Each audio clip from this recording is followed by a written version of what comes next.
Maranatha, Yesus segera datang. Selamat berjumpa kembali dalam pelajaran ITS yang bekerja sama dengan BACN Nederland. Terima kasih untuk setiap saudara yang sudah bergabung bersama kami.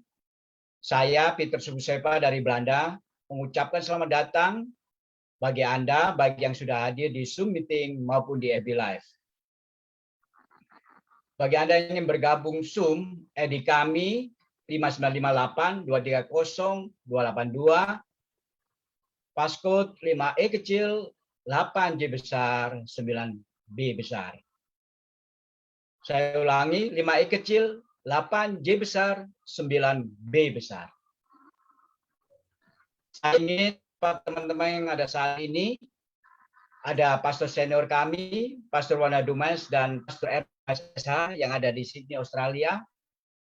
Dan juga ada Pak Agus Budiono dari Bandung, Pak Ferry Gunawan yang ada di Sydney, Australia. Ada Ibu Nona Nehas yang ada di Belanda. Juga ada Ibu Christine Okayo yang ada di Batam. Juga ada Ibu Oika Abram yang ada di Balikpapan. Hari ini kita didedikasikan untuk belajar. Pelajaran hari ini mengenai perpuluhan dan gereja modern yang akan dibawakan oleh Pastor Wanda Dumais. Kita mengikuti pelajaran ini. Mari kita bersatu dalam doa. Mari kita berdoa. Dalam surga, kami mengucap syukur pada hari ini Tuhan. Engkau kumpulkan kami di meeting Zoom ini Tuhan. Untuk kami mau belajar mengenai perpuluhan dan gereja modern Tuhan. Bapa, kami memerlukan pelajaran ini Tuhan. Untuk mengetahui segala perintah-perintah-Mu dalam hidup kami Tuhan. Tuhan, pakai kami yang ada di sini Tuhan. Buka seluruh hati pikiran kehidupan kami. Supaya kami Tuhan pelajaran demi pelajaran sound doktrin ini yang akan Tuhan berikan melalui Pastor Wanda kepada kami Bapak. Supaya pelajaran ini kami boleh mengerti Tuhan. Sehingga kami mempunyai iman yang benar dalam praktek kami dalam melakukan setiap kehendak-Mu ini Bapak. Tolonglah kami semua Bapak. Juga Pastor Wanda yang akan membawakan pelajaran ini, Tuhan tolong Bapak. Sehingga dengan baik juga Bapak. Bapak, kami juga berdoa Tuhan Yesus untuk setiap signal atau wifi internet yang kami pakai Tuhan. Di rumah kami masing-masing supaya berjalan baik Tuhan. Tidak ada gangguan suatu apapun. Di dalam nama Yesus Kristus. Terima kasih Bapak. Kami serahkan pelajaran ini, kelas ini Tuhan, di dalam tangan-Mu yang penuh kuasa. Terima kasih Tuhan. Di dalam nama Tuhan Yesus Kristus, kami sudah berucap syukur. Haleluya. Amin. Sebelum kita belajar dari pelajaran perpuluhan dan gereja modern, saya ingin Pak Ferry untuk memberikan kesaksian. Kami persilakan Pak Ferry.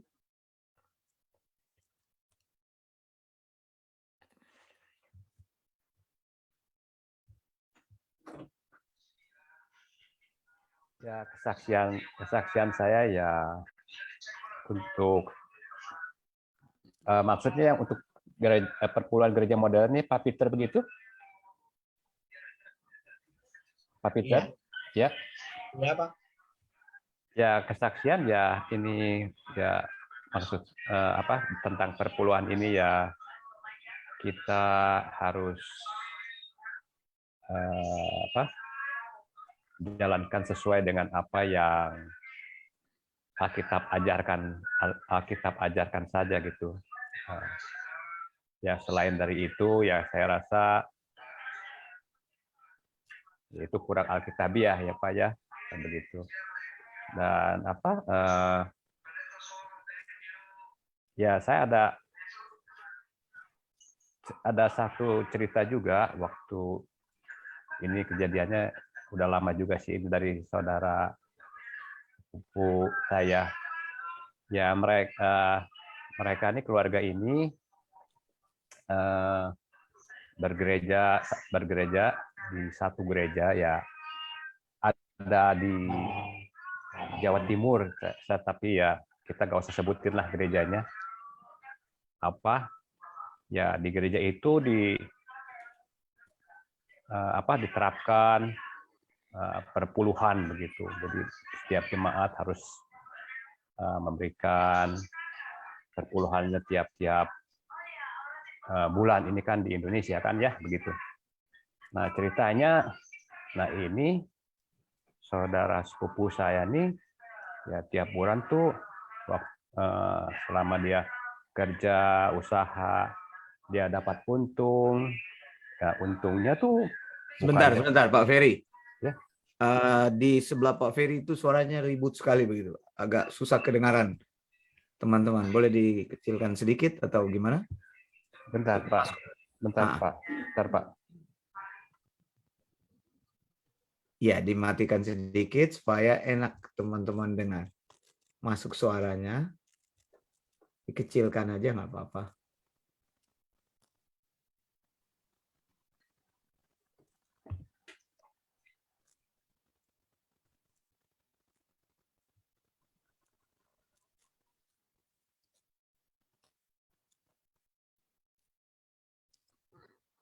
Masih kedengeran, Pak? Bisa kedengeran sekarang suaranya? Kayaknya sudah. Nah, Dah. itu tadi Mami punya HP, dia putar-putar itu cerita. Oke, silakan. Lanjutkan, nggak apa-apa. Ya.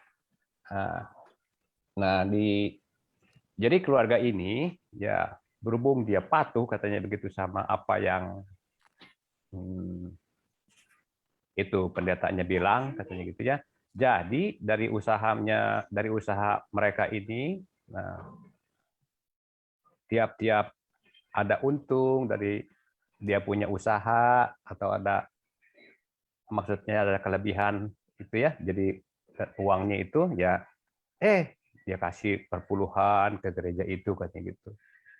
Sampai akhirnya suatu kali waktu istrinya bilang, kenapa jualan ini usaha ini nggak ada untung, ketika mana uangnya begitu. Ternyata ya dia bilang dikasih ke gereja, kenapa dikasih ke. Jadi akhirnya mereka kan jadi ya ada rasa nggak enak lah gitu, jadi saling gontok-gontokan begitu. Nah sekali waktu apa itu ya si suaminya ini ya mungkin nggak bisa bayar, dia punya barang yang untuk ke orang lain itu yang diambil itu karena uangnya itu kepake ke setor ke gereja begitu. Sampai akhirnya berurusan sama yang ininya, yang suppliernya, sampai urusan segala macam lah, sampai urusan polisi segala macam begitu. Ya akhirnya ya nggak bisa dibayar, habis bagaimana masuk ke sana ke gereja karena uangnya untungnya. Ya udah akhirnya ya masuklah begitu. Masuk berapa lama saya juga kurang begitu tahu. Ya jadi dari situ, dari ceritaan yang saudara sepupu saya cerita begitu, ya kita juga harusnya sebagai manusia kita juga harus pinter-pinter lah begitu ya. Jadi jangan sampai kita tuh emosi kita dibawa sampai taruh semuanya di satu tempat gereja gitu. Kita juga memang sih kita juga nggak melarang orang mau ngasih ya, orang mau ngasih persembahan sukarela atau persembahan kasih, ya kita kan nggak bisa melarang karena kan itu juga duitnya juga duit dia sendiri kan. Begitu. Tapi ya kita sebagai ya orang yang diberi akal ya kita juga pikir-pikir dulu ya. Pertama ya kalau misalnya untuk kebutuhan keluarga ya kita pakai dulu untuk kebutuhan keluarga. Nah nanti sisa ya kalau misalnya ada lebih ya kita kasihin persembahan sukarela begitu. Jadi jangan sampai terikat karena ditekanin perpuluhan, tingkap langit dibuka. Apa tingkap langit yang dibuka itu malahan jadi masalah jadinya begitu.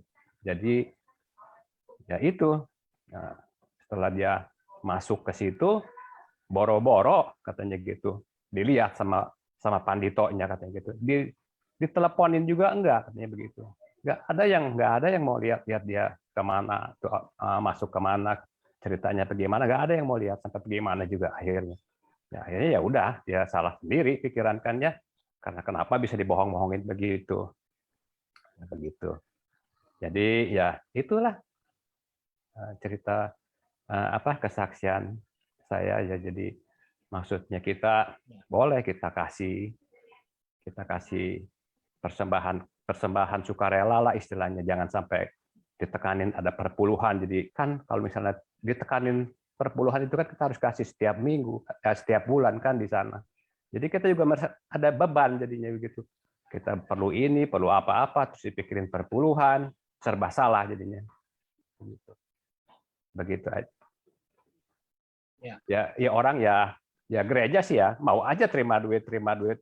Ya dari jemaat kan enak kan, buat gereja juga kan tambah banyak income-nya. Begitu. Ya untuk saya mau cuman cerita begitu aja lah kesaksian saya. Jadi ya kita harus pintar-pintar lah. Jangan sampai kita dibodoh-bodohin sama pendeta, ditakut-takutin pakai ayat segala macam. Jangan sampai kita sampai takut, dan jangan sampai kita maksud takut dikutuk sama Tuhan. Nggak ada kutuk. Tuhan nggak pernah kutuk. Tuhan pasti memberkati kita kok semuanya. Kita sebagai umatnya kok, burung aja juga diberkati, apalagi kita ciptaan Tuhan yang sempurna. Masa Tuhan mau kutuk kita?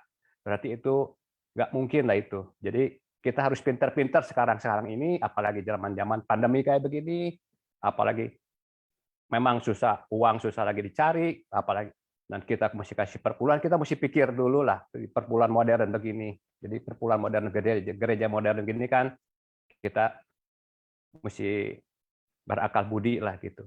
Apa yang dulu kita perluin buat keluarga atau buat orang tua kita atau siapa, jangan dimasukin uangnya ke gereja, diambil sama pendeta kalau begitu. Uangnya nanti kan buat apa? Pendeta makin lama makin kaya, nanti sekali waktu di Indonesia ada pendeta yang paling terkaya gitu kan, di Indonesia bagaimana itu? Kan nggak benar itu kan begitu. Ya, jadi begitu aja lah kesaksian saya, Pak Pendeta. Terima kasih, Pak Peter. Terima kasih Pak Ferry atas kasih yang bagus sekali. Untuk selanjutnya, Pastor Wanda akan menjelaskan apa arti persepuluhan itu sebenarnya dalam Alkitab.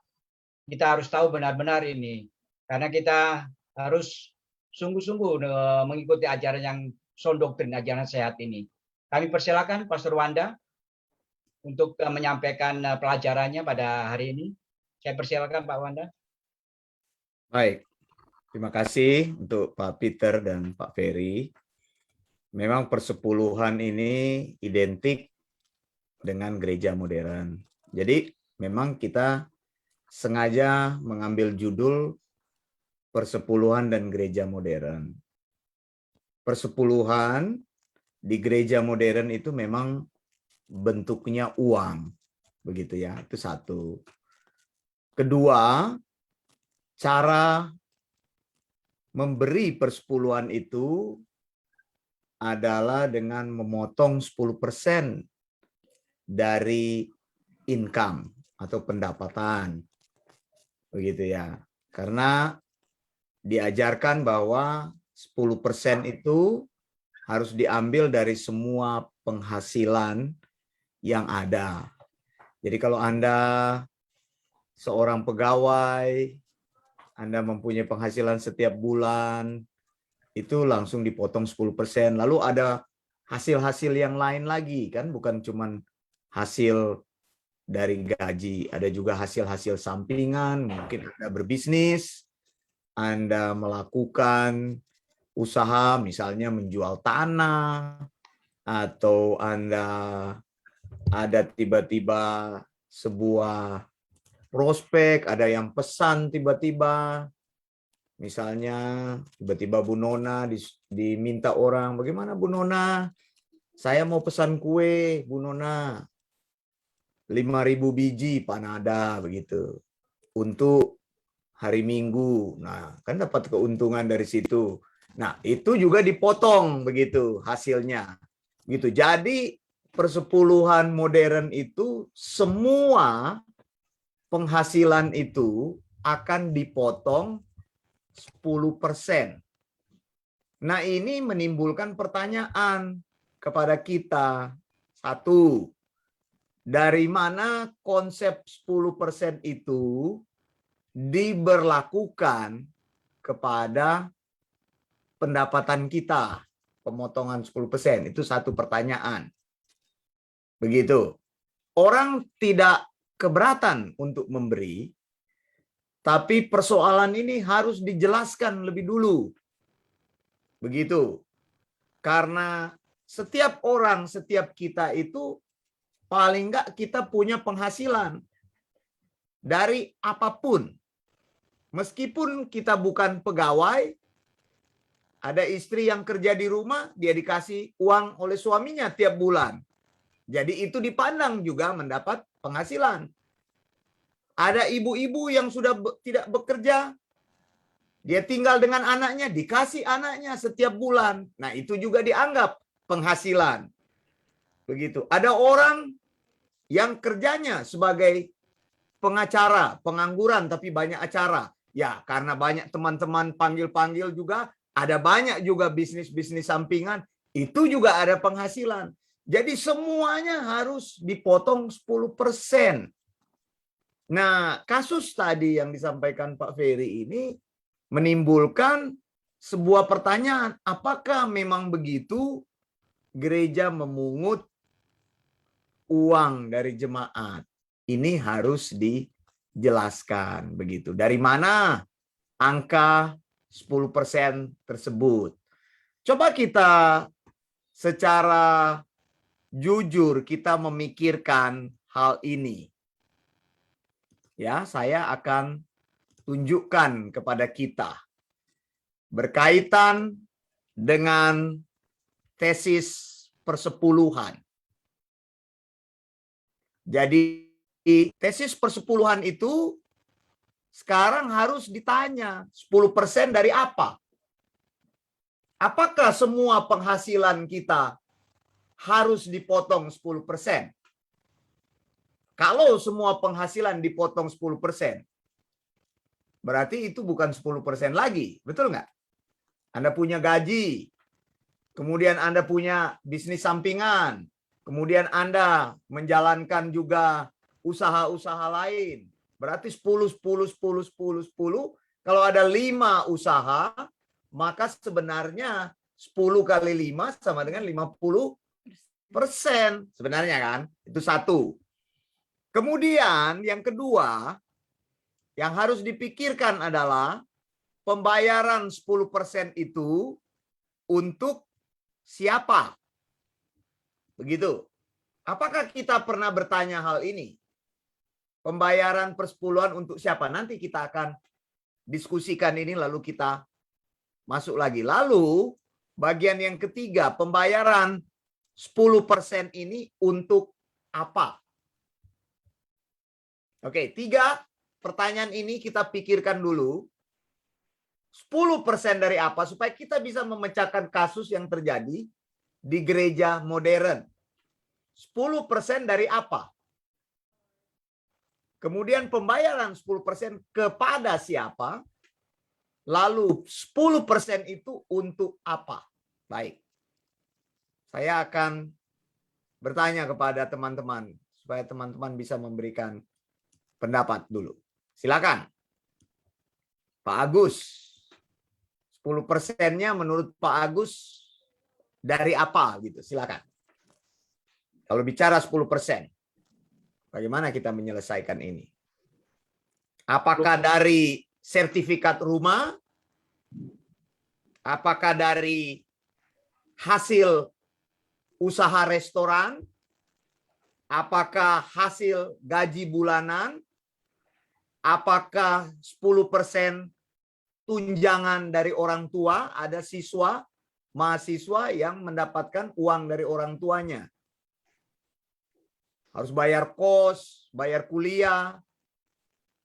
Orang tuanya kirim setiap bulan 5 juta untuk bayar. Misalnya ini contoh saja. Berarti 10%-nya 500.000. Padahal dalam 5 juta itu harus dibayar uang kos sekian. Papanya kan sudah hitung. Uang jalan sekian, uang makan sekian, uang buku sekian, uang kuliah sekian. Silakan Pak Agus, ini hanya contoh saja. Kalau menurut saya sebetulnya lebih fair kalau dari hasil setelah dipotong pengeluaran-pengeluaran, Pak. Jadi misalkan kalau yang tadi 5 juta itu dikasih orang tua, bukan langsung dipotong 10% dari 5 juta, tapi harus dipotong dulu untuk bayar kos berapa, karena bayar kos itu tidak mungkin juga ke ibu kos ini saya ambil ini buat perpuluhan, kan juga tidak mungkin.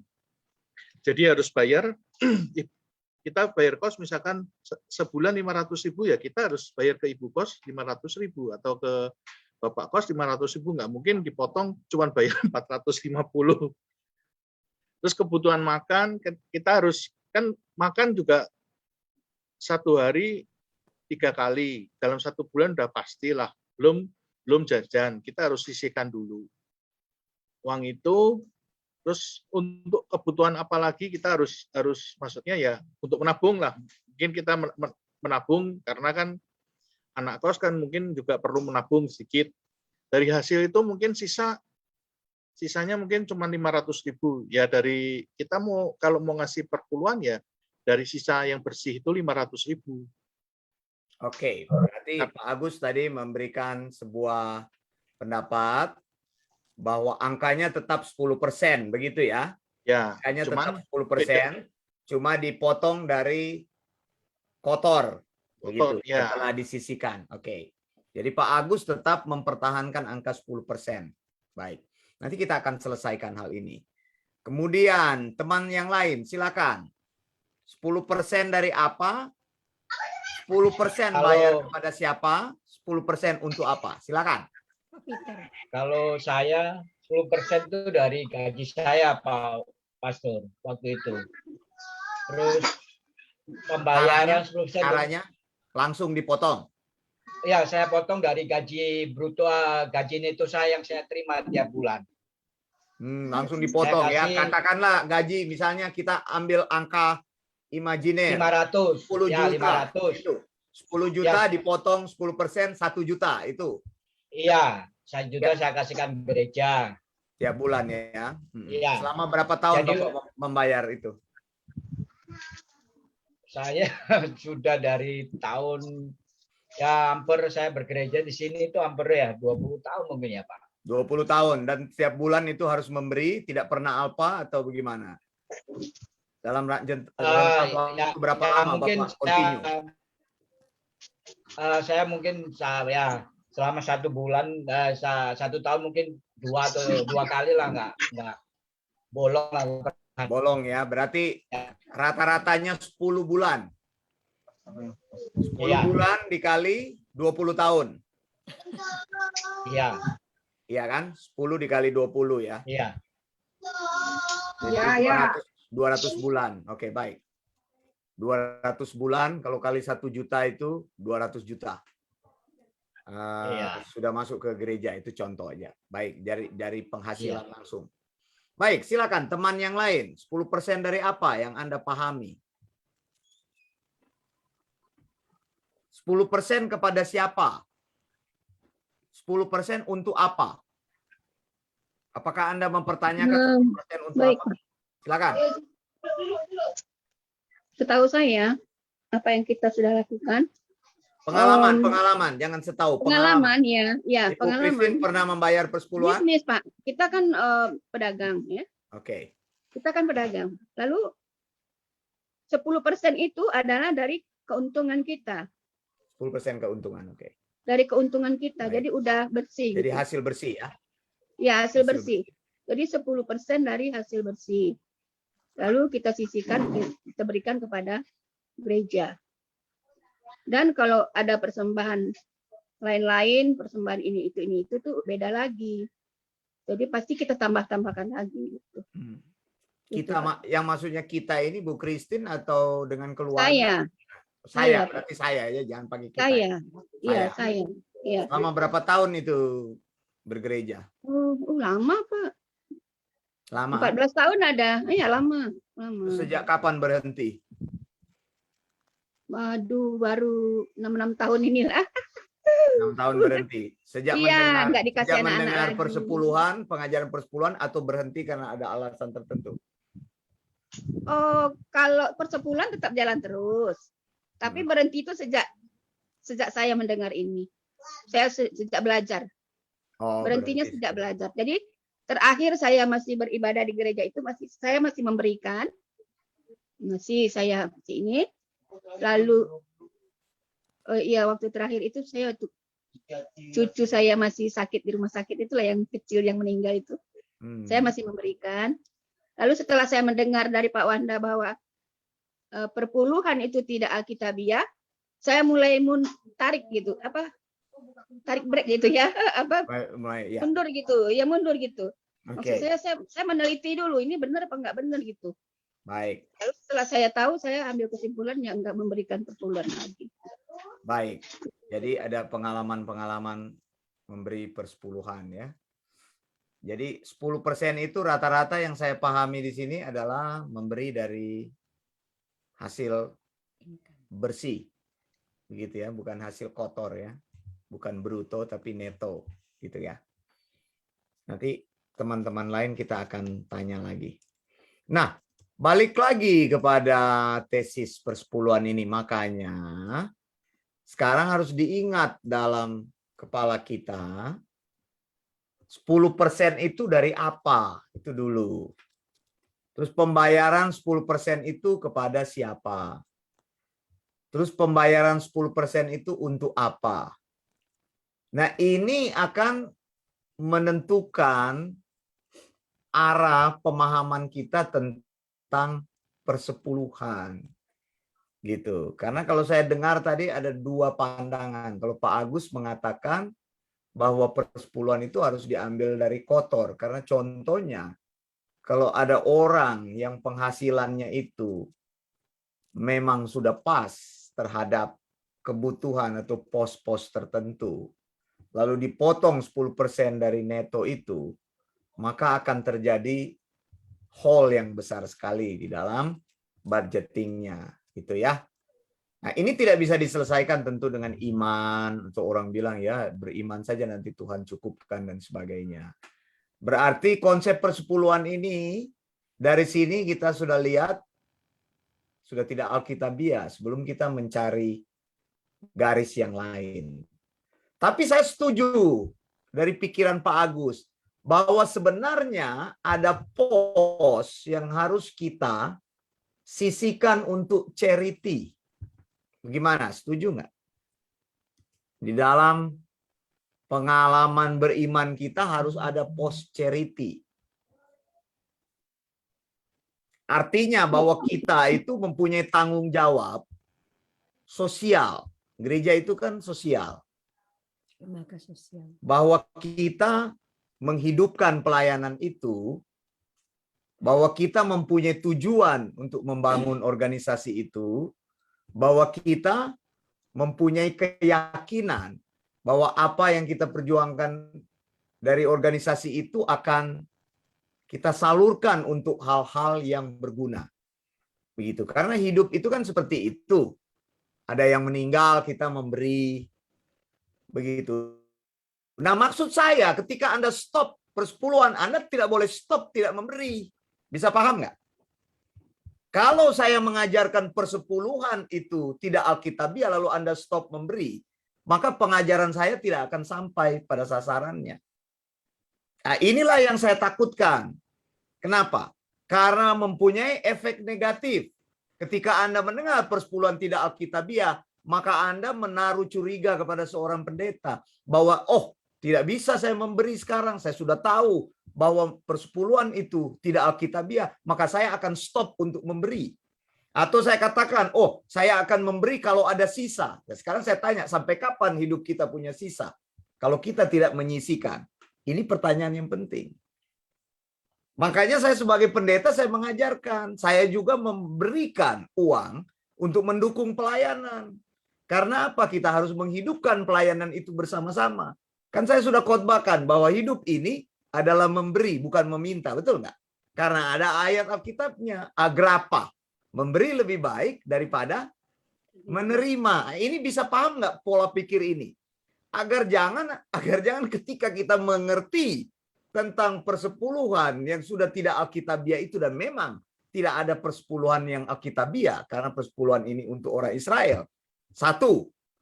Makanya saya bilang 10% itu dari apa? Dari hasil ternak dan hasil apa? Panen. Itu satu. Kalau kita kembali lagi kita melihat tesis ini, coba. 10% dari apa? Dari hasil panen atau tanah, seed of the ground, and then apa? Seed of the apa? Flock and animals atau cattle. Yang kedua adalah pembayaran 10% kepada siapa? Kepada siapa? Persepuluhan ini harus kita taruh di dalam frame yang benar. Bahwa persepuluhan itu adalah untuk menghidupkan orang Lewi sebagai pengganti tanah perjanjian. Jadi tidak bisa dipindahkan konsep ini kepada konsep modern. Mau pakai apapun tetap salah. Gitu. Jadi persepuluhan itu untuk orang Lewi. Begitu. Pertama-tama dipotong untuk imam sebelum dikasih 10%. Namanya teruma atau teruma gedola. Iya tak? Gedola itu adalah persembahan yang paling terbaik. Gitu. Teruma gedola. Gitu. Lalu sesudah itu baru dipotong hama aser itu. Maaser apa? Rison 10%. Itu. Lalu pembayaran 10% untuk apa? Untuk apa? Untuk kehidupan atau mengganti daripada milik pusaka orang Lewi. Ingat, orang Lewi tidak mempunyai tanah perjanjian. Maka sebagai gantinya Tuhan bilang, akulah milik pusakamu. Tapi kan nggak bisa. Kehidupan beriman itu adalah kehidupan beriman yang visioner. Nggak bisa. Tapi harus real. Jadi Tuhan memberikan sebuah hal yang real. Bahwa persepuluhan itu dalam bentuk Tuhan bilang milik pusakaku. Tapi Tuhan memberikan kepada orang Lewi itu adalah hasil-hasil yang didapat oleh bangsa Israel di tanah perjanjian. Jadi memang betul persepuluhan bukan uang, persepuluhan dipungut dari tanah perjanjian. Dan persepuluhan harus dilakukan, dipotong dulu yang namanya teruma lebih dulu, atau teruma maaser atau persembahan untuk imam. Imam juga dari Lewi kan. Harun. Baru kemudian sesudah itu dipotong 10%. Kalau kita lihat orang Israel itu malah persembahannya jadi banyak sekali. Bayangin aja ketika panen. Harus potong dulu kasih ke imam. Ada ini kelompok anak-anak mereka bilang begini, orang Israel itu katanya apa? Mereka memang diberikan persepuluhan karena mereka pelit. Mana ada orang Israel pelit? Kita dipengaruhi oleh pikiran kita. Banyak sekali yang mereka berikan gitu. Mereka berikan lebih dulu kepada imam persembahan terbaik, teruma. Baru mereka berikan 10% maaser rison. Baru mereka berikan lagi 10% yang namanya maaser apa? Seni persepuluhan yang kedua. Lalu mereka berikan lagi 10% maaser ani. Jadi total orang Israel memberi itu bukan 10%, 33,6%. Ini besar sekali. Kalau Anda dituntut 10% aja Anda dituntut. Dalam penelitian saya orang banyak ngomong aja tentang persepuluhan. Apakah mereka memberi persepuluhan? Tidak. Sebenarnya banyak yang bilang, oh persepuluhan, iya. Tapi cuma sampai di omong besar. Nah saya nggak suka itu. Orang cuma omong besar aja. Anda harus buktikan gitu. Jadi banyak orang yang ngomong, oh iya persepuluhan benar itu alkitabiah. Sekarang tanya, kamu membayar persepuluhan nggak? Sebenarnya dia nggak membayar persepuluhan. Omongannya aja besar. Gitu. Di gereja itu yang membayar persepuluhan itu paling kurang itu. Kalau gerejanya itu misalnya 100 orang, saya garansi cuma 20 orang yang bayar persepuluhan. Dalam persepuluhan modern, saya garansi. Yang lain itu cuma sibuk apakah membayar, apakah tidak, Alkitabiah, apakah enggak. Jadi cuma sampai di omongan aja. Tapi dia sebenarnya tidak pernah bertindak. Kalau ngomong besar, oh ya harus ini, kita harus ini, hidupkan pelayanan, tapi tidak pernah memberi. Jadi jangan sampai di omongan, saudara. Anda bisa memberi usulan, tapi Anda harus melakukan usulan tersebut. Amin. Bagaimana? Ini di dalam gereja seperti itu. Saya mau katakan, jadi hati-hati. Jadi jangan salah, orang yang banyak menentang pengajaran saya persepuluhan itu belum tentu dia membayar persepuluhan. Hanya bacotnya yang besar, saya bilang, mulutnya besar. Karena di gereja itu Pareto Principle itu terjadi. Tahu nggak Pareto Principle? Pareto Principle itu 20-80. 20 menopang 80. Percaya saya. Berapa banyak orang yang memberi? Paling cuma 1-2. Begitu. Ketika orang kalau bicara tentang uang, orang udah mundur duluan. Waktu saya mulai taruh, dulu sudah lama saya taruh tentang, ayo membayar, saya kasih rekening PayPal, saya kasih rekening kita Indonesia. Itu katanya Pak Wanda menentang persepuluhan, buktinya nomor rekening dipasang. Ya kalau nggak ada uang yang masuk, dari mana kita melayani? Kita harus bicara real. Saya mengatakan persepuluhan tidak alkitabiah bukan menutup pintu untuk pelayanan. Lalu Anda mau suruh pendeta Wanda berkhotbah, lalu membayar semua pengeluaran, lalu pendeta Wanda menghidupkan pelayanan. Ya habis saya semuanya. Suara saya kasih, pengajaran saya kasih. Saya nggak dapat apa-apa, saya malah membayar. Lalu apa yang kita hasilkan dalam pelayanan? Kan nggak bisa begitu. Begitu. Jadi ada orang-orang yang harus saling menopang di dalam pelayanan. Begitu. Padahal kita kalau waktu kita terus terang kita membayar, kita memberikan waktu kita 1 jam $75 saya harus tagih kepada saudara setiap 1 jam. Kan tidak ada orang yang mau. Mahal amat Pak Wanda. Ya memang segitu. $75 itu kecil itu. Ya 1 jam harus dibayar begitu. Di luar negeri dibayar dengan jam, 1 jam gitu.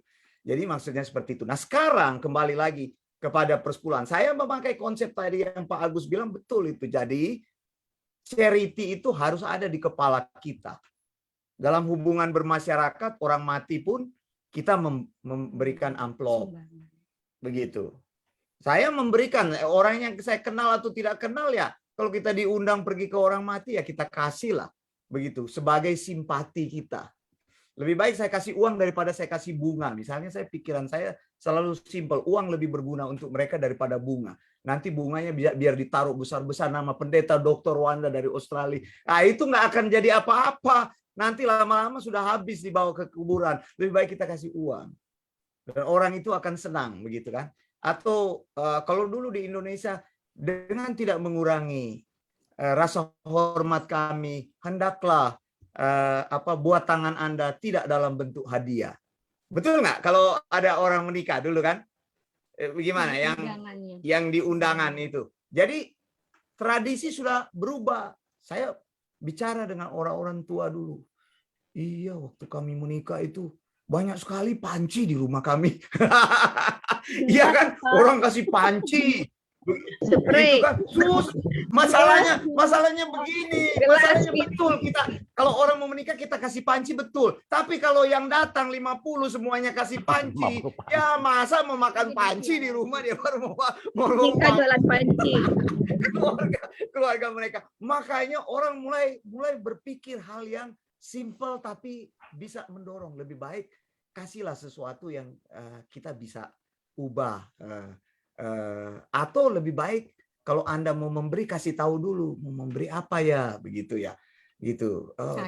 Tanya dulu, pancinya sudah ada, tempat tidur, gitu, kulkas, begitu kan. Lebih baik kan begitu. Rumah belum punya, oh ya rumah kasih kok dikontrakin maksudnya, begitu kan. Begitu. Ini datang panci semua. Begitu. Dulu apa itu sumbangannya? Sabun semua datang ke rumah. Sabun batangan, sabun mandi, nggak habis-habis begitu sabun mandinya, gitu kan. Ini maksudnya. Jadi kita perlu begitu charity itu. Jadi menurut saya sumbangan atau persembahan bulanan itu betul harus kita berikan. Tapi namanya sudah tidak persepuluhan lagi. Kenapa? Karena itu bukan 10% dari penghasilanmu. Anda tetap mendukung pelayanan dengan persembahan bulanan. Dan persembahan bulanan itu tidak pernah dituntut dari Anda harus 10%, 20%, 30%. Anda punya kemampuan untuk memberi, berilah. Begitu. Karena pemberian kita itu akan mencukupkan kekurangan orang lain. Itu yang Paulus ajarkan.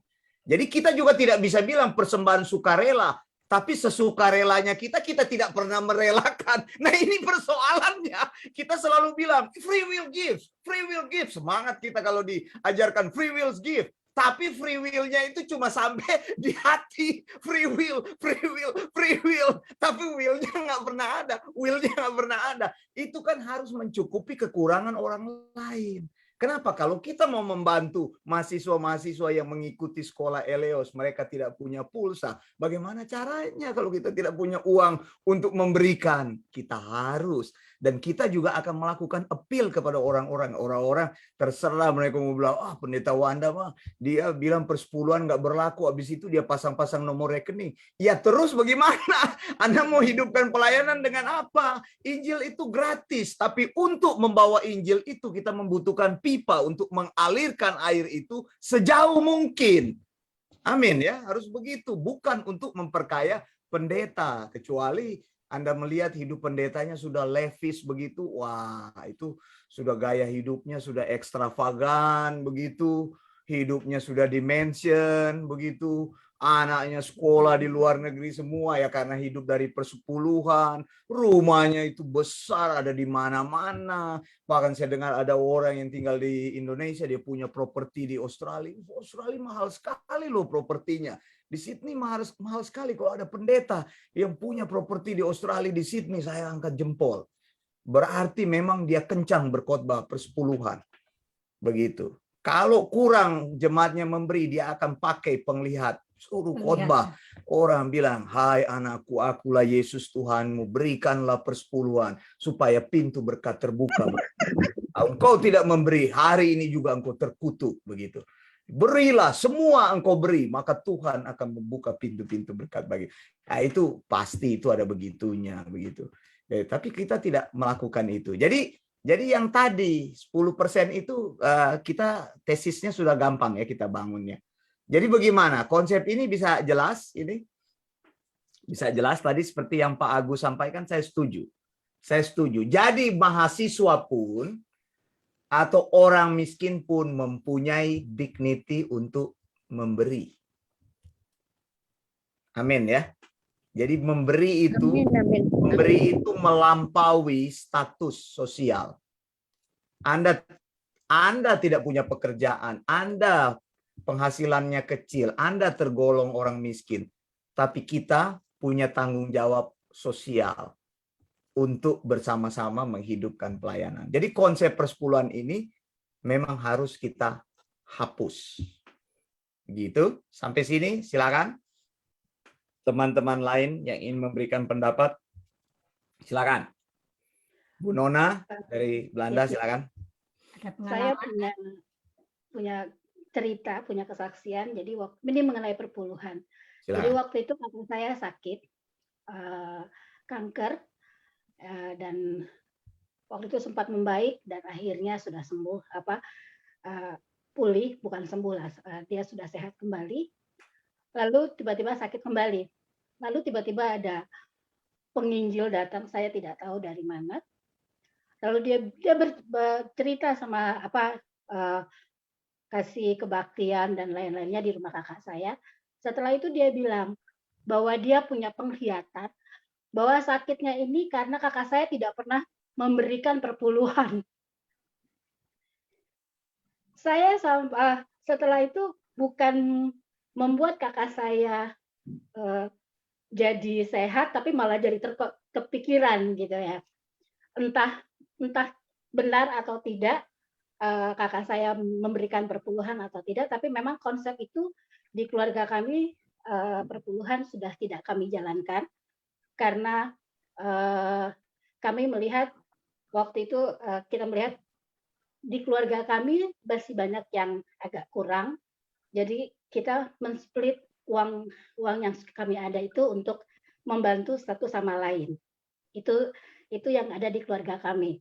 Tiba-tiba si penginjil itu bilang bahwa dia mendapat penglihatan, ibu tidak pernah memberikan perpuluhan, makanya ibu sakit.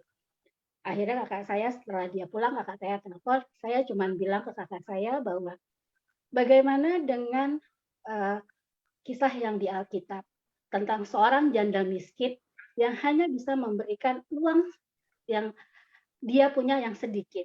Tapi persembahan itu diterima oleh Tuhan. Bahkan Tuhan bilang, karena dia memberi dari hati yang paling dalam, itulah persembahan yang diterima. Jadi jangan terpaku dengan orang harus memberikan perpuluhan dan ya sebanyak-banyaknya atau menyerahkan semua dari penghasilannya. Kan itu juga di masa kita ini ya tidak mungkin. Saya bilang gitu, waktu itu saya belum mendapatkan pengajaran yang seperti ini dari Pak Wanda. Tapi kalau untuk kehidupan saya waktu itu, seperti yang tadi Pak Agus bilang, pertama memang saya memberikan perpuluhan dari hasil apa yang saya terima waktu pertama. Tapi setelah itu kok jadi kurang ya untuk pengeluaran dan lain sebagainya, jadi malah tidak tercukupi. Akhirnya saya rubah setelah waktu itu juga saya mendapat penjelasan bahwa sebenarnya memang perpuluhan itu di Amerika sudah banyak beberapa gereja tidak menjalankan karena banyak yang diambil keuntungannya oleh para pendeta. Jadi lebih baik diberikan, memang kita langsung memberikan kepada misalnya orang-orang yang tidak mampu atau untuk pelayanan atau untuk panti asuhan dan lain sebagainya.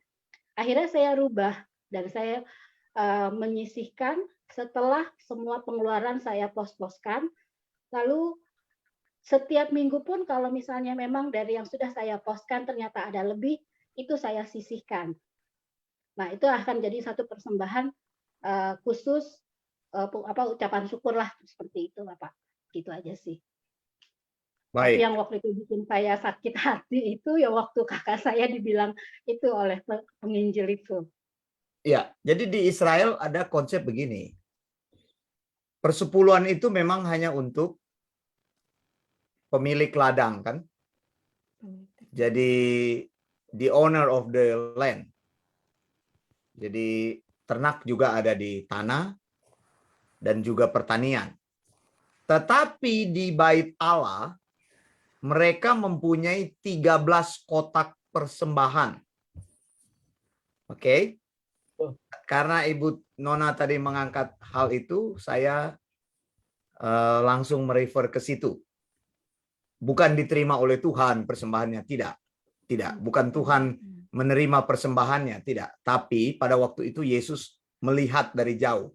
Jadi ada 13 kotak persembahan, lesakot dan soperot namanya itu.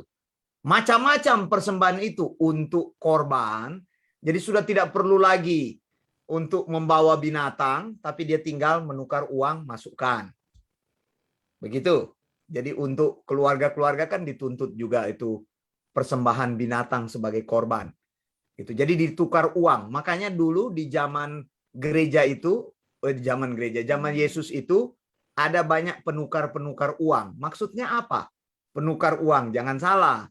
Maksudnya orang itu di situ mereka ingin menukar persembahan mereka dengan uang. Zaman dulu, makanya itu ada. Itu orang yang bekerja di Bait Allah. Kalau zaman sekarang ya di gereja ada yang jualan kue, jualan buku, jualan nasi kuning, jualan apa lagi. Macam-macam ya, berbisnis lah di dalam gereja begitu. Tapi zaman dulu itu tujuannya menukar persembahan itu. Jadi mereka atau menukar uang begitu. Jadi nanti mereka masukkan. Nah, kenapa Yesus tahu janda miskin itu memberikan kecil? Karena pada waktu dia masukkan itu kan dia bunyi. Bunyi begitu. Dan uang yang bunyi itu beda begitu.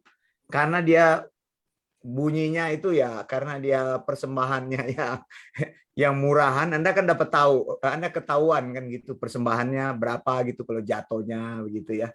Gitu. Sekarang juga di gereja itu kan persembahan kantongnya itu dibuat kecil. Benar nggak? Jadi cuma masukkan uang aja, tangan tidak bisa masuk. Kenapa? Karena dulu orang itu pura-pura memberi persembahan. Jadi dia masukin tangan, tapi dia ngambil. Ya itu memang sejarahnya begitu. gitu, karena besar itu tempat persembahannya itu di gereja kan dijalanin kan. Kita kalau udah mau persembahan kita nyanyikan lagu apa? Persembahan kami sedikit sekali. Jadi pas dinyanyi sedikit sekali. Oh iya. 1000 perak ku beri kan. Karena kan dia sedikit sekali begitu. Jadi ngasihnya 1000, ngambilnya 10.000, 50.000. Makanya itu yang bikin jalanin persembahan itu di mulutnya itu jadi dibikin kecil. Saya ingat waktu zaman saya nggak tahu di zaman saudara persembahan itu masih di piring saudara, piring ditutup pakai lap. Ya benar, masih ada nggak yang tahu itu? Jadi dijalanin persembahan kami lihat kasih lihat piring itu pakai lap gitu, dijalanin gitu satu-satu. Tapi sekarang lama-lama sudah modern dan lama-lama sudah mengikuti kotak begitu. Kotak. Jadi memang Bu Nona di Israel itu untuk persembahan mereka tidak memberikan persepuluhan dalam bentuk uang, tapi persembahan tetap ada. 13 kotak itu. 13 kotak, macam-macam. Jadi Yesus pada waktu itu dia duduk, bukannya duduk mengamati persembahan, tapi dia lihat pada waktu itu. Dia lihat bahwa janda miskin itu memberi, dan Yesus tahu dia itu orang miskin. Dan Yesus tahu dia memberikan persembahan yang pasti, persembahan itu sebenarnya milik berharga dari dia. Tapi dia memberi. Nah itu persembahan itu dituntut Tuhan dari semua orang. Tapi persepuluhan tidak. Bisa jelas ya? Bisa jelas konsep ini ya. Jadi persepuluhan tidak dituntut. Bahkan orang miskin disupport oleh persepuluhan. Di zaman Israel.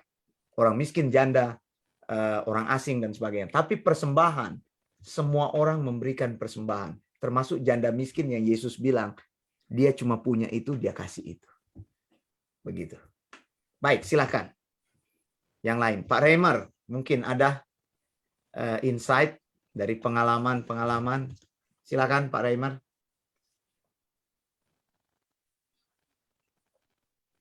Dulu pernah sempat beri persepuluhan karena ikut-ikut. Jadi belum itu, tapi setelah itu saya kayak seperti nggak seret gitu. Emang di gereja tidak ada pengajaran itu. Di dalam hal ini nggak seret, tapi saya merubah menjadi persembahan syukur. Kalau memang itu, jadi persembahan syukur aja yang saya kasih. Ucapan syukur maksudnya. Emang ada kalau misalnya dapat apa gitu, bukan persepuluhan tapi persembahan syukur. Di samping juga ya ada kolekte yang emang itu. Jadi emang diamplopin. Tapi persembahan syukur itunya bukan persepuluhan. Hanya itu aja yang saya pernah lakukan. Puji Tuhan. Ya betul itu, betul. Saya kira persembahan syukur betul sekali. Kalau kita ulang tahun ya, kita luput dari bahaya gitu misalnya habis sakit, kita punya hati bersyukur, kita ingin memberi persembahan gitu, atau ada dapat berkat sedikit, naik gaji di pekerjaan, tiba-tiba Tuhan buka jalan, kita juga berbisnis, tiba-tiba banyak orderan, saya perlu bersyukur. Nah, cara mengucap syukur itu dalam bentuk memberi persembahan. Saya kira seperti itu ya.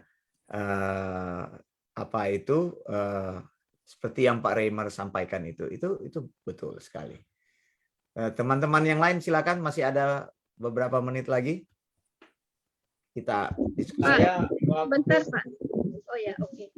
Oke Pak Peter dulu. Saya waktu itu disarankan untuk ini Pak Wanda, mempersembahkan persembahan buah sulung Pak. Jadi gaji saya yang 1 bulan tuh saya harus serahkan semua. Tapi waktu itu saya nggak lakukan karena ya saya belum tahu apa artinya buah sulung sebenarnya. Buah sulung ya, itu drastis sekali itu gaji 1 bulan itu. Iya. Karena kalau di luar negeri, seperti di Australia, saya kasih contoh. Di Australia sewa rumah itu per minggu. Dan otomatis gajinya dibayar per minggu. Jadi gaji dibayar per minggu karena sewa rumah dituntut seminggu sekali, bukan sebulan kalau di Australia. Di Belanda sebulan sekali ya Pak ya kalau sewa rumah ya. Rent Iya, rumah. Ibu. Iya, Ibu. Di Belanda sebulan ya, di Eropa ya. Ya, karena Ya. saya tahu Tessa juga di sana sebulan-sebulan bayar rumahnya begitu. Kalau di Australia seminggu, per minggu. Jadi kalau sebulan 5 kali, ya 5 kali kita 5 bayar. minggu, 5 maksudnya. minggu. Sebulan 5 minggu, 5 minggu. Kalau 4 minggu ya 4 minggu.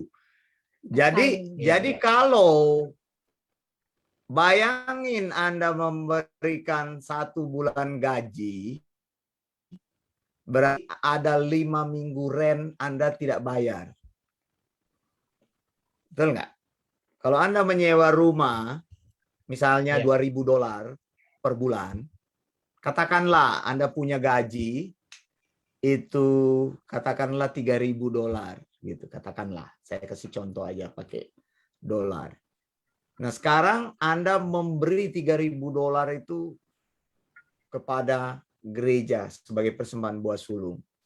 Maka hari itu, sebulan itu Anda tidak punya penghasilan lagi. Jadi Anda tetap membayar $2.000 rent Anda. Yang tiap minggu tadi saya bilang mungkin 500. Berarti Anda harus punya tabungan khusus untuk menalangi rent. Seperti tadi Pak Agus sudah bilang.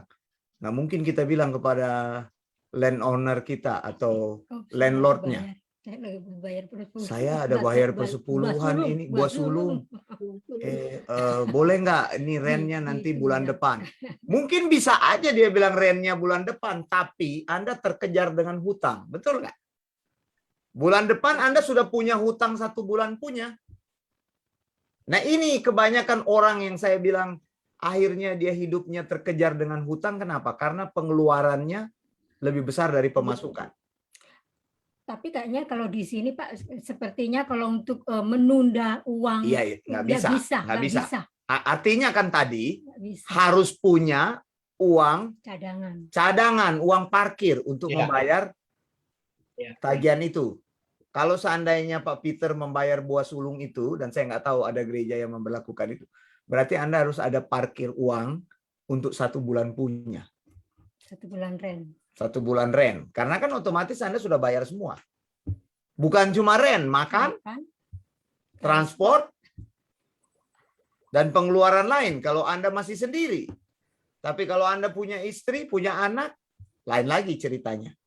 Nah, ini konsekuensi-konsekuensi yang saya pikir berat karena tafsiran-tafsiran yang salah. Orang yang menikmati uang tentu saja senang. Tapi orang yang memberi itu akan bergumul seumur hidup, bahkan bisa bercerai, suami istri. Ya, begitu. Silakan tadi siapa yang mau kasih pendapat Mas? Pak Peter mau. Oh ya Pak Peter. Lagi. Silakan. Kalau di sini juga saya kemarin itu diskusi sama pendeta di sini katanya.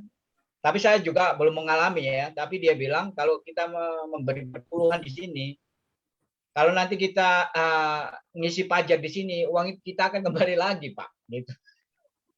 Siapa yang iya. Ada gereja yang memberlakukan gitu, tax return namanya. Iya. Deduction-nya dari tax itu. Ya, kalau kalau gerejanya ada seperti itu, kalau gerejanya melakukan itu bisa. Tapi Pak Peter, kalau misalnya orang itu menerima pembayaran bukan lewat paper atau cuma cash in hand juga susah juga Pak. Ya nggak bisa. Iya. Bagaimana caranya kita mau klaim ke pajak kalau kita sendiri membayarnya dengan cash? Yes. Kan banyak tuh Pak. Nggak bisa. Bisa kecuali gerejanya pakai katanya apa ini? Iya itu akan surat pernyataan kalau orang ini memberi tiap bulan, Pak. Ya, gerejanya bisa. Gerejanya harus diaudit. Apakah itu bisa dilakukan? Ya saya nggak tahu. Tergantung gerejanya. Begitu. Tapi sejauh ini gereja nggak melakukan itu karena mereka juga nggak membayar pajak. Mereka nggak akan buka disclose dia punya keuangan ke itu. Ya mereka bilangnya iya. Begitu. Tapi saya nggak tahu dalam pengalaman apakah bisa. Dan apakah itu Anda terima full? Katanya iya Pak. Katanya mereka yang kemarin-kemarin saya tanya, iya dia terima full. Terima full, semua persepuluhan yang dikasih kembali lagi. Iya, iya Pak. Itu nggak mungkin, Pak Peter. Gimana cara ngitung accountingnya itu? Nah, itu makanya saya waktu itu mereka nggak kasih tahu ke saya sudah Tax biarin. deduction itu hanya 1 kali. Tapi kalau pemberian reguler begitu bagaimana? Masa kalau kita kasih 15.000 masa kembali lagi 15.000? Bagaimana pemerintah mau talangin semua itu? Nggak bisa. Ada pos tertentu yang pemerintah bisa talangin. Tapi nggak bisa pemerintah mau bayarin pengeluaran kita. Kalau kita beri persepuluhan sampai 30.000, masa kembali lagi 30.000? Berarti bukan kita dong yang membayar, pemerintah yang membayar. Nah, itu menipu kan namanya. Iya dong. Nggak mungkin. Iya, Kecuali Pak Peter bayar GST, orangnya bayar GST, Iya. terus klaim balik itu. Pak Peter klaim masukin GST, berapa pengeluaran, berapa pendapatan, sisanya bayar. Itu begitu. Tapi kalau misalnya pemerintah itu dia bilang bisa balik lagi semua sih nggak mungkin Pak Peter. Kita Nggak, aja maksud juga. saya juga di sini kan tiap tahun kita selalu melaporkan uang pajak kita Pak, pengeluaran, pendapatan. Sama Nah, dari di situ sini. mungkin dari situ mungkin mereka tahu tentang yaitu uang-uang yang harus kita dapat kembali atau tidak gitu maksudnya. Tapi kan berarti itu harus tercatat, Pak. Kita kasih berapa, berarti gereja harus mencatat setiap jemaat yang memberi nominalnya. Iya kan. Biasanya kan mereka pergunakan ini juga kan yaitu katanya pendetanya bilang dia akan kasih referensi kalau kita mau kasih perpuluhan gitu dan akan diajukan ke pajak gitu. Tapi untuk selanjutnya saya nggak mengetahui lebih dalam karena ya saya nggak. Ya. Belum pernah melakukan. Saya pernah dengar. Nggak tunggu di situ saya aja. Harus ada contoh realnya. Kenapa bagus? Harus ada contoh realnya, buktinya maksudnya. Iya. Bukti dari pendeta itu kalau dia memang betul dibayar itu kan harus ada buktinya. Nih, buktinya secara tertulis, Pak. Kalau cuman omong kan susah. Nggak, waktu itu saya mau diurusin katanya kalau mau membayar perpuluhan, tapi saya nggak mau. Begitu bagus. Jadi saya nggak usah lah saya bilang daripada. Kayaknya Pak Peter kayaknya juga harus hire accountant juga. Pak Peter juga kan harus bayar accountant juga. Nah itu juga. Mereka gereja itu accountant juga, Ibu. Iya. Oke. Baik. Berarti bukan kita lah yang membayar itu sebenarnya. Nggak ikhlas. Pemerintah yang membayar. Bayar. Jadi gereja cara dapat duitnya begitu. Gitu. Dapat duit dari pemerintah. Jadi kita nggak keluar apa-apa sebenarnya. Sebenarnya. Tapi mungkin sorry. Silakan. Berarti gereja itu mungkin masukinnya nanti bukan persembahan kali, Pak. Kalau persembahan kan pemerintah juga tidak akan memberi dong.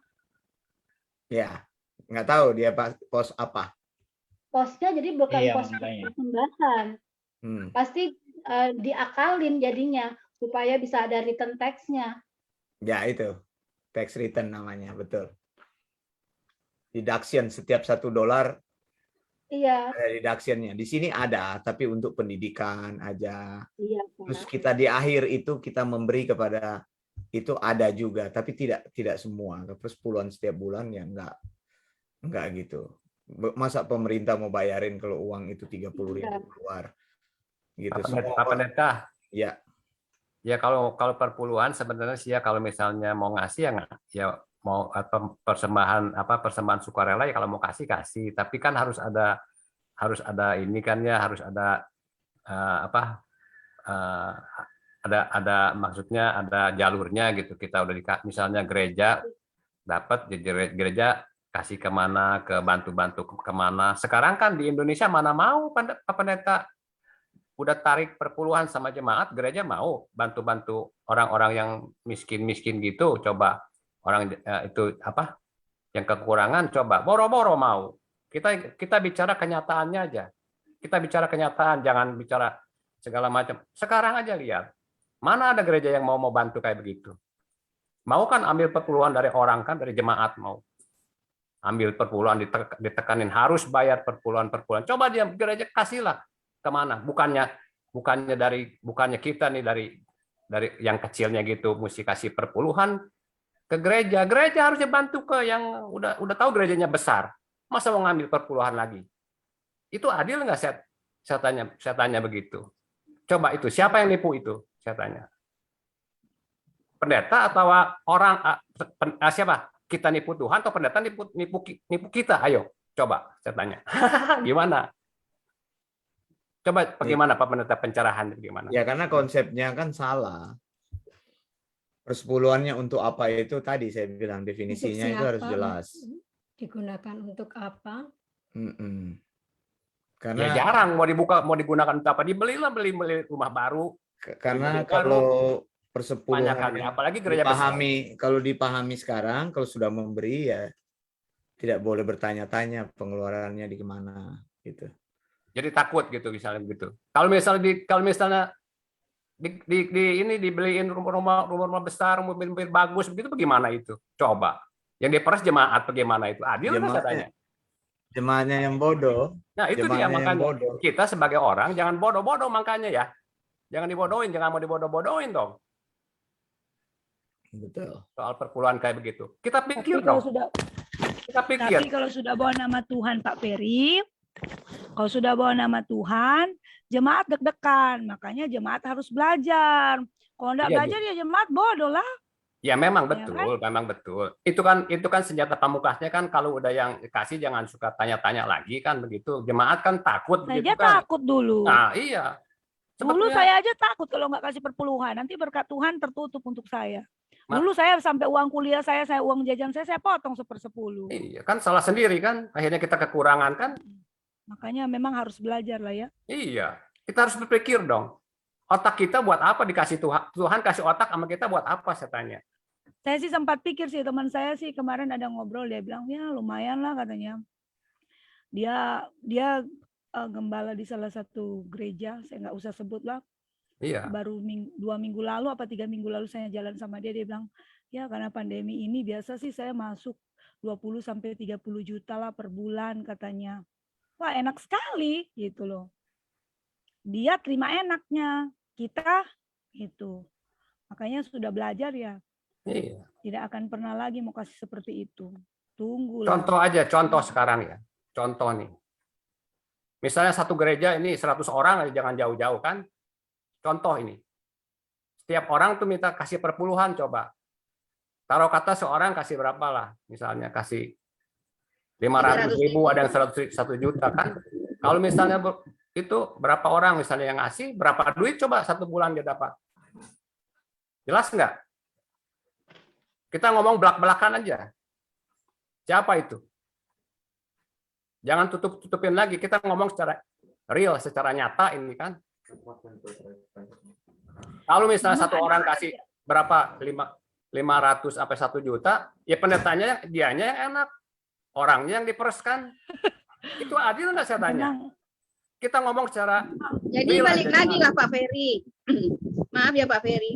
Balik lagi lah kita ke sound doctrine kita ya. Harus jelas dulu. Perpuluhan itu kan bukan untuk gereja modern. Perpuluhan itu kan untuk orang Israel dan dilakukan di tanah Israel.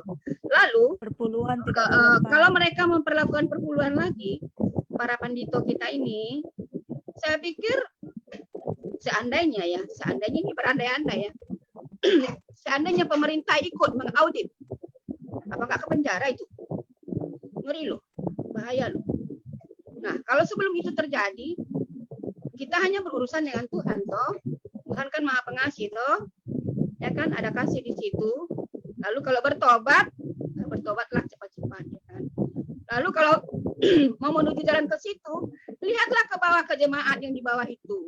Ada yang nggak makan seminggu itu. Ada yang istrinya menyusui anak. Bu, udah kering air susuku, Bu. Udah 3 hari saya nggak makan. Baby saya udah nangis-nangis. Air susunya udah nggak ada lagi, mau dikasihkan ke anak. pikir pakai otak ya kan? Apalagi untuk mau ngasih perpuluhan katanya.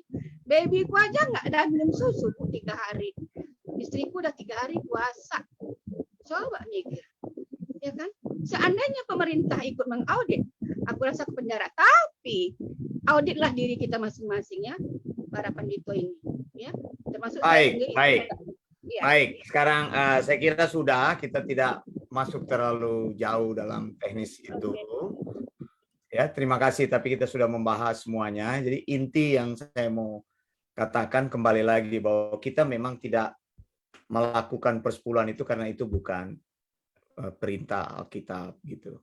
Tapi ingat baik-baik, kita mempunyai tanggung jawab untuk memberi begitu. Jadi konkretnya adalah melalui pengajaran-pengajaran yang kita terima, kita harus mengaktifkan itu sikap memberi itu begitu. Paling enggak memberi kepada gereja yang kita kasihi untuk mendukung pelayanan kita. Kita mensupport untuk pelayanan kita bisa bertumbuh. Kita punya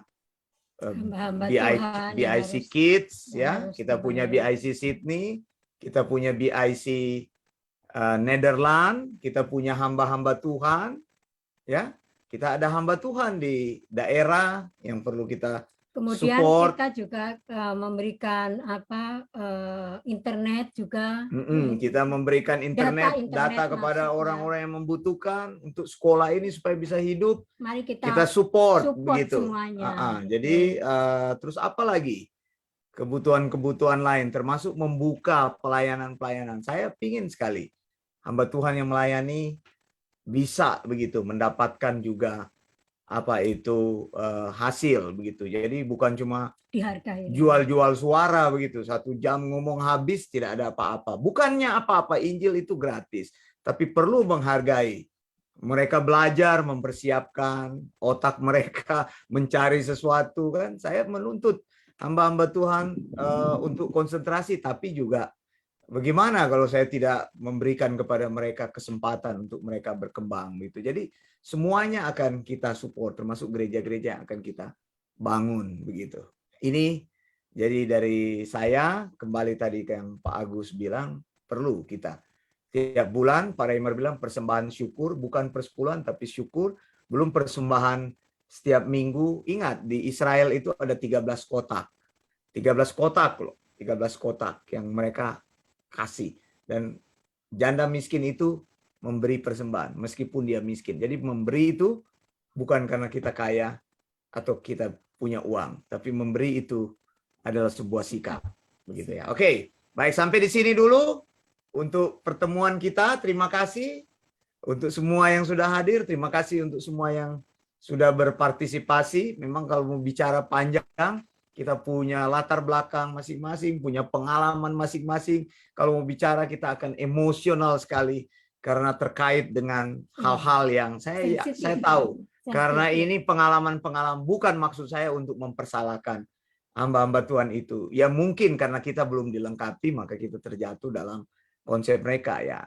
Penipu-penipu di zaman sekarang ini, dari dulu sudah ada penipu-penipu yang mengatasnamakan Tuhan untuk mengeruk keuntungan. Tapi ya sekarang kita sudah tahu, kita bijak begitu untuk melakukannya. Saya kira kita akan tutup ya, Pak Peter. Saya akan langsung ya doa tutup ya, karena teman-teman lain mungkin sudah akan mau jalan lagi bekerja dan sebagainya. Kita akan langsung tutup. Besok hari ada kebaktian BICN dan juga BIC. BICN mundur jam 8, nanti kita pikirkan bagaimana caranya ini, karena saya juga baru tahu. Nanti kita pikirkan bagaimana caranya supaya waktu ini supaya tidak terlalu pagi atau bagaimana. Nanti kita bicarakan, saya tanya kepada Pak Peter untuk mengatasi hal ini gitu ya. Yang pasti kalau untuk Sydney tidak terlalu susah, tapi pagi-pagi sekali itu saya tahu jam 8 itu mungkin menimbulkan juga kesulitan. Tapi bagaimana caranya pasti ada jalan keluar. Mari kita doa, kita tutup. Terima kasih Tuhan untuk malam ini, kami bersyukur. Terima kasih untuk semua teman-teman yang hadir. Kami percaya pembicaraan kami membuka wawasan baru bagi mereka yang mendengarnya dan membawa perspektif baru bagaimana pemberian itu seharusnya dilakukan. Terima kasih untuk hamba-hamba Tuhan yang sudah hadir Hari ini saya berdoa untuk Pak Peter, Bu Nona, Pak Ferry, Bu Christine, Pak Reimer, Bu Ella, Pak Agus, Bu Rina, dan Bu Oika semuanya. Tuhan tolong juga orang-orang yang menonton dari Facebook Live. Juga nanti saat siaran ini kami siarkan melalui YouTube. Tuhan Engkau baik.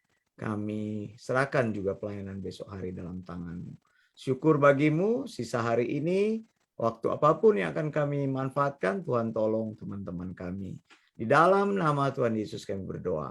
Amin. Kita berpisah dengan mengucapkan salam gereja perjanjian baru. Maranatha, Tuhan Yesus segera datang. Terima kasih. Bye. Sampai besok.